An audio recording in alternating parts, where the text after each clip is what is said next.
कण कण में बसा हुआ है. I don't need anything more to be liberated, nor I am tired with anything. If I am not tired with anything, if I don't need to be liberated, ethics, where are you, gentlemen? I am looking for you. Is ethics hiding there? No? In that corner maybe? No. It is hiding in me. Look within.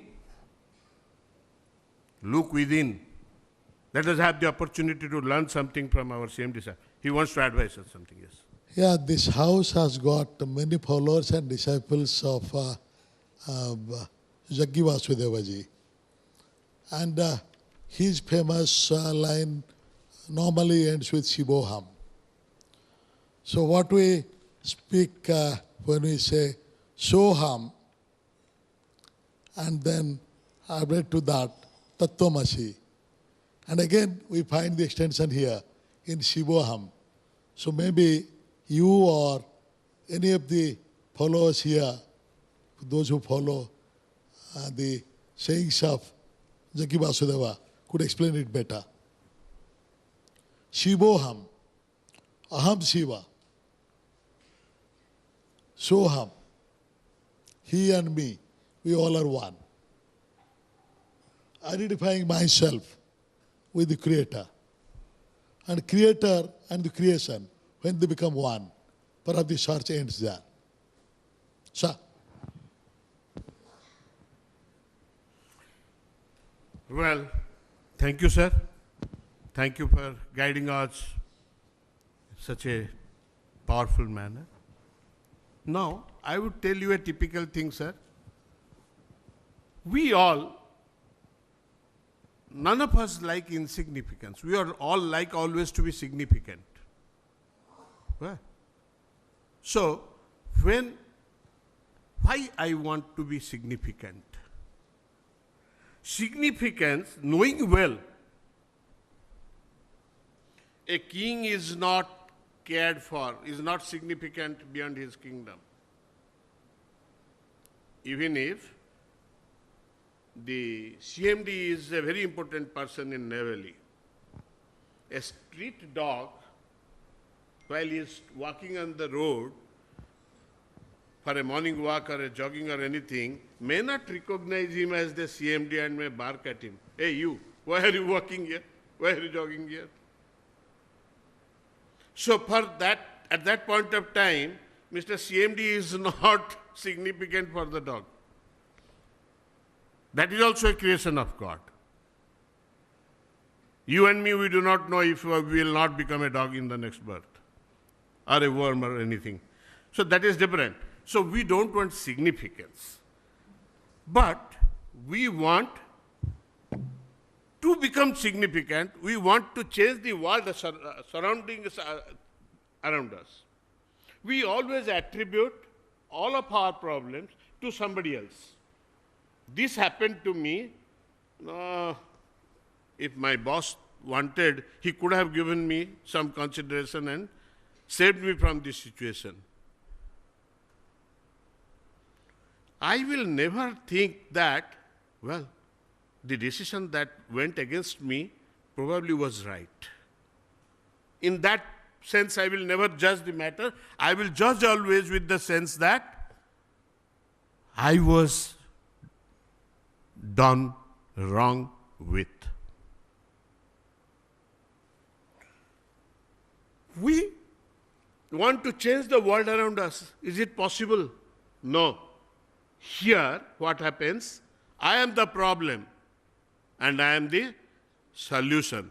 This I am quoting a great saint of India. I am the problem and I am the solution. Here, the I, who is perceiving wrongly, is the problem. Perceiving wrongly, having wrong perception of the self is the problem. And the solution is the I, who has surrendered the wrong perception. Okay? This is what is about a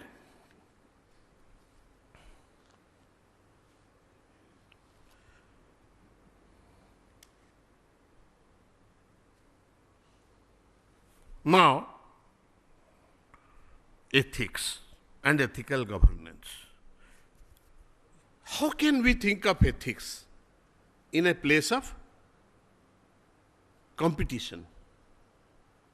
Here, on this world, there is a competition for everything. Is not it? To become the topper in the matriculation, starting from there, to become the Prime Minister of India or anything, anywhere, for any race, there is a competition. And a competition means one will win and many will lose. Sure? If one will win and many has to lose, so the many, those who lose, will be unhappy. Where happiness is guaranteed not to be there with many, I am the foolish fellow looking for happiness in that pretext, in that circumstances. If happiness is not to be looked after there, how can I be ethical in my life? How can I put ethics into my governance? Because I am always looking for myself. Social good is for me after individual good. So the question of ethics doesn't arise. The basic principle of ethics is, which I didn't go actually, but you must be knowing, the basic is the social good is above individual good. Be good, do good, whatever I said. Ultimately, whatever you discuss on ethics and ethical governance, you will arrive at the shortest form of it, do good, be good. But to whom I will do good? Who am I to do good? For this, I'll tell you a small story. Two people did board a train from a particular station. One was a rich businessman carrying a lot of currency with him. The other was a thief who knew that this gentleman is carrying a lot of currency. He had an intention to loot the money en route. So the train started, the rich businessman started counting the currency openly before that man. Everybody there in the buggy, he counted. The thief was amazed, oh, so much of money. Good catch. I will take this money today. The night came and they all slept. The thief searched for the money everywhere. He could not get it. He was disgusted. The next day morning, the man again counted the money, currency. He was irritated again, but he could not do anything, keep himself restrained and waited. Next night, he wanted again to snatch the money, loot the money, but he could not find. The next morning, when they both were the rich businessman had to get down of the train in his destination has come. So this man could not restrain himself anymore. He asked him, he revealed his identity and said, I have all the way tried to loot this money. Where did you hid it that I could not get? The businessman told him, it was always beneath your pillow only. So this man thought, he searched for everywhere, but he could not presume it may be there beneath my pillow. That is what happens to us every time when we try to seek pleasure, success, everything. बाहर ढूंढते हैं, नहीं, बाहर कहीं नहीं है. It is all within. Perceive yourself rightly. Perceive attachment and aversions. कैसे होता है? How does it come? He got a position of financial director of finance. Now he is attached very much to his position. I am director of finance. If he will be put down to another position which is derogatory, he would revolt. What nonsense? I have been transacting my duties very successfully. I am a very successful financial director. Who the hell you are to derogate me to another position? Because he has developed attachment to his job. Like we develop attachment to my wife, my son, my daughter, my building, my property, my car. Kaste, kate kanta kaste putra. Sansaramiva jagata vichitra. Shankara told, Kiye kahara, sorry, I went to my mother tongue. Shankara told, who is whose wife? There's a bunch of flesh. Look at this marvelous creation, this body. This body is a marvel of a creation, intelligently designed and put together. Whoever has done it, will you attribute him to be a conscious person? Or no? Anybody will say, who has designed and put this marvelous body is not a conscious fellow. Maybe something jada. Anybody? No. So, here comes the question that when we are talking of surrendering ourselves, our false perception, Vedanta teaches us, helps us here to know Ishvara.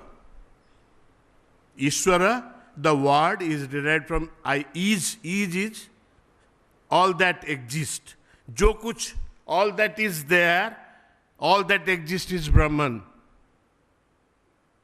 All that exists is Brahman. Ishvara is that exists. But why should I believe? Okay, I don't believe. But we see, let us go to logic, we see the whole cosmos. It is a cosmos. The world, the universe is a cosmos, not a chaos. We find all the properties, all the things are put here in such a designated manner to act in a compliance way. The sun takes round and rises in time and disappears in the right time. The water falls from the top to bottom only, it flows. Everything, anything you will see in this universe that is natural, they are all created and put in a designated manner, and they all work in a compliance way. And probably nothing seems that can transgress the process. Do you find anything that can transgress the natural processes? Even the powers like earth, water, air, fire, ether, whatever you call it, they also operate in a compliance manner. Now, if all these things are put in a designated manner, work in a compliancing way, and certainly looks like a very intelligent creation, we may presume that if all these things is there, that means somebody has created it. So anybody who has created it must be a conscious being. Can we presume like that? Please, somebody say no. We can presume like that. Can we say no to that also? No. Okay. So, if we presume that the creator of all this universe is a conscious being, then that itself is the acceptance of Ishvara. The Ishvara is accepted by us. The power is accepted by us. That is why I have written a poem in English, Creation of God. There was a philosopher in Germany called Feuerbach. He has first advocated this theory, man has created God, not God created man. It goes like this, because in the old primitive days, man had to struggle for existence with many things odd in its way. The Neanderthal states from that stage to Old Stone Age, New Stone Age, and gradually evolution in the different stages. Man has always faced a lot of hurdles to maintain its existence. And it could overpower many. But there were few powers, the expression and operation of whose could not be overpowered by man. Man could not win them. And man said, "O power, what you are, who you are, I don't know. I don't know who you are, what you are. But I know this much that I cannot win you. I bow down before you. I pray you, please let me exist." Thereby accepting the supremacy of those powers over the power of human beings. Is that not creation of God? What God is? In any religion, in any way, why we call somebody God? A power, a supreme power. It's only a supreme power, much more powerful and useful and blissful than us.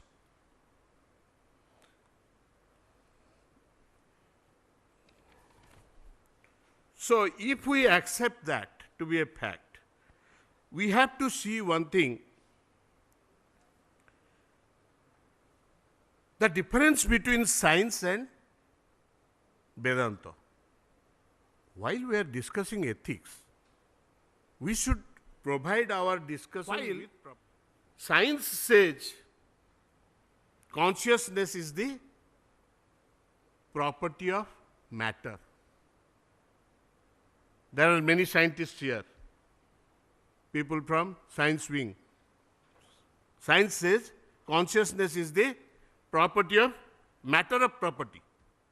But Vedanta says matter is the manifestation of consciousness. Now we have discussed all that exists is the creation of God. We have accepted God to be a conscious being. He has designed all these things in a conscious way. So, this is the matters are expression of, manifestation of a conscious thing, consciousness. Now,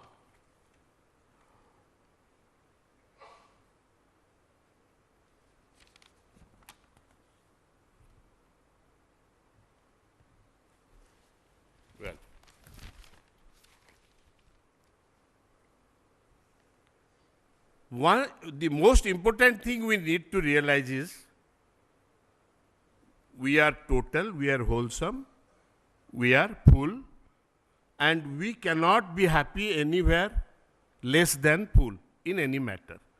So if I am full, if I am happy only being full, let me not associate with anything that is not full. But to live the life, to tread the path of the life, the world, we have to be associated with things. They are not full. We will be associated. But keeping in mind a phrase that I am full, I will not be guided by the situation. Whatever that gentleman said, whatever may be the situation, I will be guided by my own conviction. I will remain confident of my findings of the right doing. I will stick to the path of right.